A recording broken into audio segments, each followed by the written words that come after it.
komeza kugubwa neza cyane wowe udahwema kudukurikirana umunsi ku wundi n'iby'agaciro komeza uzajya udukurikirana natwe ntabwo tuzahwema kuguhereza amakuru azajya abagezweho haba amakuru yo mu Rwanda muri Afrika ndetse no ku isi hose.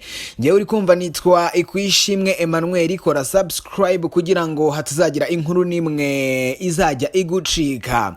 Nubundi ndacyari hano kugira ngo nkuhereze amakuru ari kugenda azamuka buri kanya hagati y'ibihugu bibiri biri mu ntambara ni Ukraine ndetse n'Abarusiya. Hari kugenda hazamuka amakuru agiye atandukanye, gusa ayo makuru nubundi afite ahantu ahuriye n'ibihano biri guhabwa igihugu cy'Uburusiya.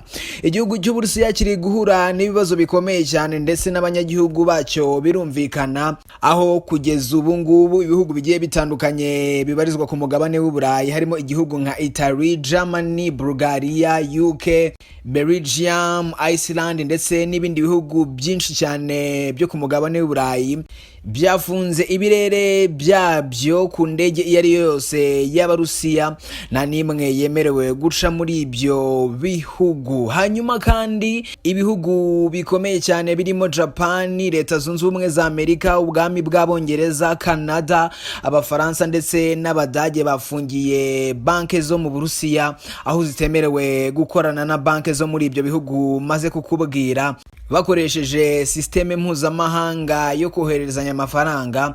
Iyi ni systeme ikoreshwa n'amabanki agiye atandukanye kandi akomeye cyane yitwa Swift system. Rero ibyo bihugu byafunze gukorana n'amabanki yo mu Burusiya binyuze muri iyo systeme mpuzamahanga. Ibingibi kandi bikaba bizagira uruhare rukomeye cyane mu gutura hasi ubukungu bw'Abarusiya, kubera ko ibi bisa nko guhagarika ubucuruzi mpuzamahanga bw'igihugu cy'Uburusiya, kubera ko nyuma ya Leta Zunze Ubumwe za Amerika igihugu cya kabiri gikoresha ubwo buryo bwo koherezanya amafaranga hagati y'amabanki bwitwa Swift system. Igihugu cya kabiri cyakurikiraga Leta Zunze Ubumwe za Amerika cyari igihugu cy'Abarusiya. Rero bizabakoraho cyane ndetse ibingibi bizatuma ubukungu bwabo busubira inyuma cyane. Tukiri mu bihano kandi biri guhabwa igihugu cy'Uburusiya, nuko ikigo gikomeye cyane cya Google cyatangaje ko ibinyamakuru bigiye bitandukanye bikorera mu Burusiya, ama YouTube channels agiye atandukanye y'Abarusiya ndetse n'izindi company zose zamamarizaga ibikorwa byabo binyuze kuri platforms za Google ntabwo bazongera kwemererwa kwamamaza binyuze kuri izo platforms za Google. Ndetse ikindi kandi ibinyamakuru byose byandikira kuri murandasi by'Abarusiya ndetse n'abafite ama YouTube channels agiye atandukanye nta kintu na kimwe bazongera kwinjiza, n'amafaranga namwe bazongera kwinjiza. Ndetse kandi na company zikomeye z'Abarusiya zamamarizaga ibikorwa byabo binyuze kuri platforms za Google ntabwo bazongera kwemererwa kwamamaza. Si ibyo gusa kandi ntabwo ari icyo kigo cya Google cyafashe iyo myanzuro gusa, ahubwo ni nako bimeze mu kigo cya Facebook. Nta muntu numwe ukoresha Facebook uzongera kwinjiza amafaranga ukomoka mu gihugu cy'Abarusiya. Iyi ni imyanzuro ikomeye cyane ibi bigo bibiri bikomeye ku isi byafatiye abantu bakomoka mu gihugu cy'Abarusiya ndetse na Leta y'Uburusiya muri rusange.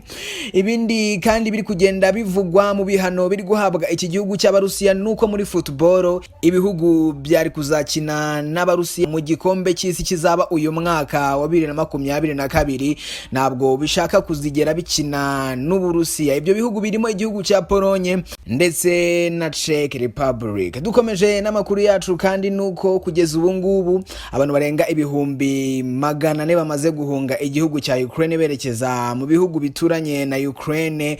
Andi makuru kandi ari kugenda azamuka nuko Czech Republic yemeye guha ubufasha Ukraine bushoboka ubwo ari bwo bwose, ndetse na European Union cyangwa se ubumwe bw'Uburayi nabo bari mu biganiro kugira ngo babe bafasha igihugu cya Ukraine kiri mu ntambara ikomeye cyane n'Abarusiya.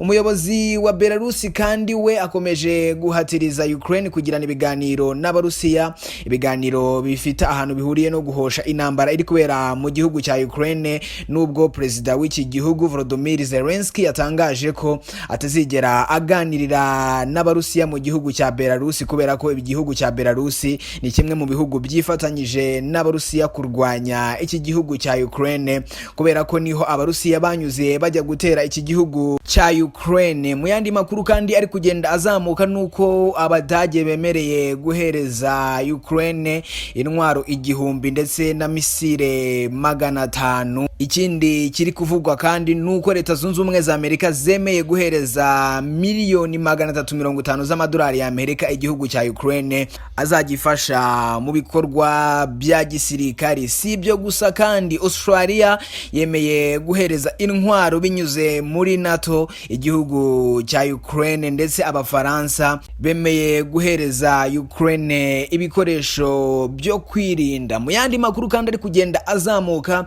nuko meya w'umujyi wa Kiev yatangaje ko nta ngabo z'Uburusiya ziri muri uyu mujyi, ahubwo ibikorwa byo kurwana bikomeye biri kubera mu wundi mujyi ukomeye cyane, ni nawo mujyi wa kabiri ukurikira umurwa mukuru wa Kiev witwa Kharkiv. Niho hari kubera imirwano ikomeye cyane, ndetse umwe mu bakomando bari kubarizwa muri uwo mujyi nuko yatangaje ko abasirikari b'Abarusiya bari kurwana nk'abasazi kugeza naho bari kurasa inzu z'abaturage. Ibi bishobora gutuma imibare y'imfu y'abantu b'abasivile yiyongera cyane.